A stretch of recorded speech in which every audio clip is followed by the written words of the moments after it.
Sometimes it's not a big failure that changes your life. Sometimes it's just one small mistake, a moment you think means nothing until it follows you forever. This is the story of a man who learned a life lesson the hard way, a lesson he never forgot. Daniel was an ordinary man.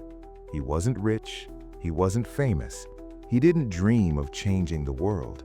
All he wanted was a simple life, a steady job, a small home, and enough money to keep his family comfortable. Every morning, Daniel woke up early, rushed through breakfast, and left for work. He worked as a supervisor in a small manufacturing company. The job wasn't perfect, but it paid the bills. At home, his wife Emily handled everything else: the house, the children, the worries Daniel never had time to notice.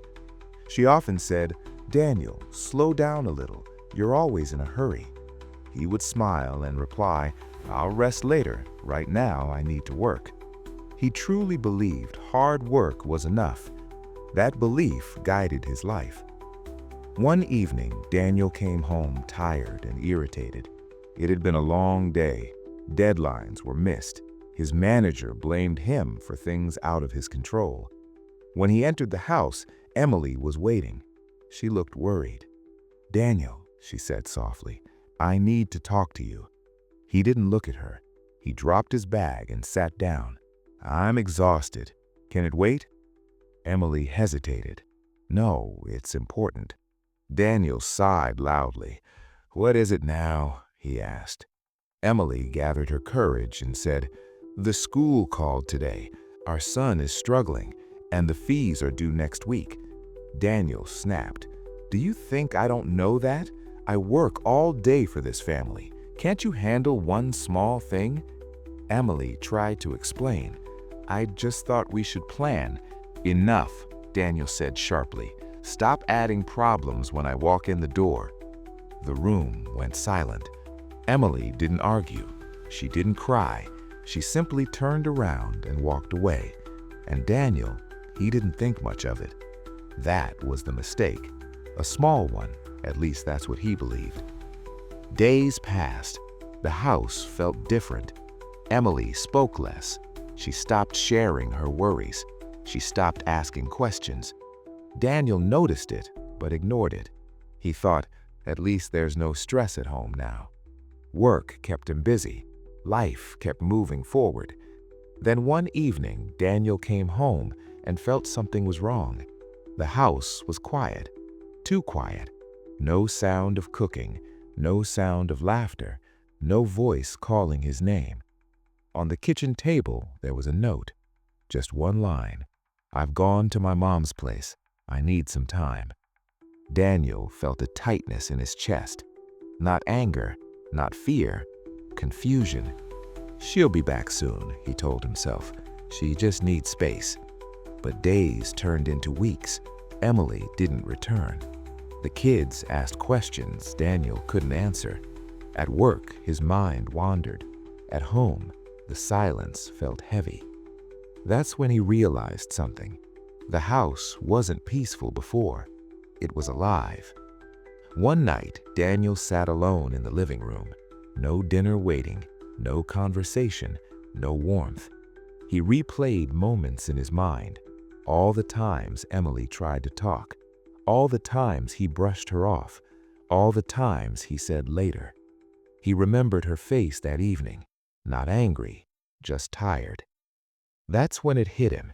His mistake wasn't raising his voice. His mistake was not listening. Ignoring the person who stood by him every single day. Ignoring the quiet sacrifices. Ignoring emotions he thought were unimportant. For the first time, Daniel asked himself a painful question. What if she never comes back? The next morning, Daniel took a day off. For the first time in years. He drove to Emily's mother's house. When Emily opened the door, she looked surprised. She looked tired, but calm. "I'm sorry," Daniel said immediately. No excuses, no explanations, just honesty.